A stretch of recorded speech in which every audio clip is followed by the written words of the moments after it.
ଶ୍ରୀ ଜଗନ୍ନାଥ ହିଁ ପୂର୍ଣ୍ଣ ବ୍ରହ୍ମ। ସେ ସର୍ବ ଅବତାରର ମୂଳ। ଯୁଗେ ଯୁଗେ ସେ ନୀଳାଚଳରେ ପୁରୁଷୋତ୍ତମ ଲୀଳା ସଂରଚନା କରିଛନ୍ତି।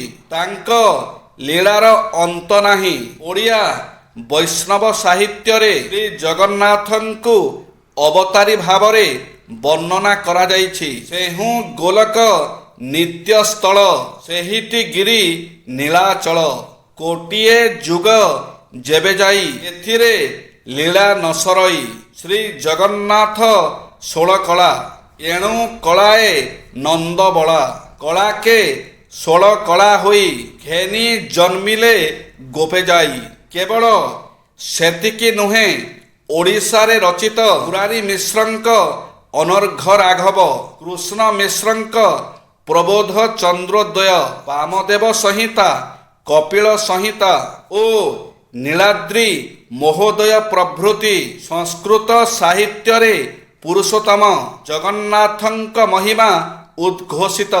ଓଡ଼ିଆ ଚେତନାରେ ପୁରୁଷୋତ୍ତମ ହିଁ ପତିତ ପାବନ। ଦିବ୍ୟ ନୀଳାଚଳରେ ପତିତ ପାବନ ବାନା ଗାଇ ସକଳ ପତିତ ଜନଙ୍କର କୃପା ପାଇବାର ରୂପେ ପ୍ରତିଭାତ। ତାଙ୍କ ପାଖରେ କେହି ପତିତ ନୁହନ୍ତି। ପତିତ ତାଙ୍କ ଦର୍ଶନରେ ପାବନ ହୋଇଯାଏ। ତେଣୁ ସେ ପତିତ ପାବନ।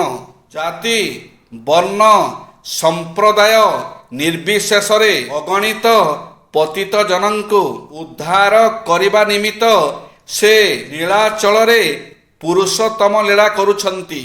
ନିଜ ଉପରେ ବିଶ୍ୱାସ ରଖିଲେ ହିଁ ଆପଣ ସଫଳ ହେବେ।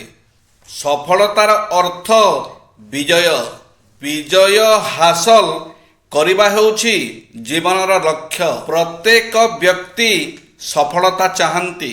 ଜୀବନରୁ ସର୍ବୋତ୍ତମ ଲାଭ ପାଇବା ପାଇଁ ଆକାଂକ୍ଷା କରନ୍ତି। ଗୁରୁଣ୍ଡି ଗୁରୁଣ୍ଡି ଯିବା ଭଳି ଜୀବନ କେହି ଚାହାନ୍ତି ନାହିଁ। ନିତାନ୍ତ ସାଧାରଣ ସ୍ଥିତିରେ ବଞ୍ଚିବାକୁ କେହି ପସନ୍ଦ କରନ୍ତି ନାହିଁ। ଦ୍ୱିତୀୟ ଶ୍ରେଣୀର ଜୀବନ ଅତିବାହିତ କରିବାକୁ କେହି ମନ ବଳାନ୍ତି ନାହିଁ।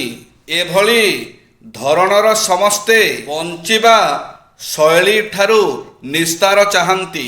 ହାର ମାନନ୍ତୁ ନାହିଁ। ହାରିଗଲେ ପୁଣି ଉଠିବା ଶିଖନ୍ତୁ। ଭାଙ୍ଗିଗଲେ ପୁଣି ଗଢ଼ିବା ଶିଖନ୍ତୁ। ଦୁନିଆ ପଛରେ ତ ଅନେକ କହିବେ।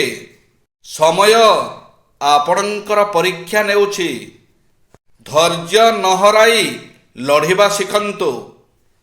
ଆପଣଙ୍କୁ ଆଜି ଯିଏ ହସରେ ଉଡ଼ାଉଛି, କାଲି ସିଏ ଆପଣଙ୍କ ସଫଳତା ଦେଖିବ। ଯେପର୍ଯ୍ୟନ୍ତ ଝାଡ଼ୁ ବନ୍ଧା ହେଇକି ଥାଏ, ସେ ପର୍ଯ୍ୟନ୍ତ ସମସ୍ତ ଅଳିଆ ସଫା କରିଥାଏ। କିନ୍ତୁ ଯେତେବେଳେ ବନ୍ଧନ ଖୋଲିଯାଏ, ସେତେବେଳେ ସେ ନିଜେ ଅଳିଆ ହୋଇଯାଏ। ଠିକ୍ ସେହିପରି ସ୍ୱାର୍ଥ ଥିବା ଯାଏ ସମସ୍ତେ ନିଜର କୁହନ୍ତି, ଆଉ ସ୍ୱାର୍ଥ ସରିଗଲେ ତମେ କିଏ ନା ମୁଁ କିଏ। ଜୟ ଶ୍ରୀ ଜଗନ୍ନାଥ।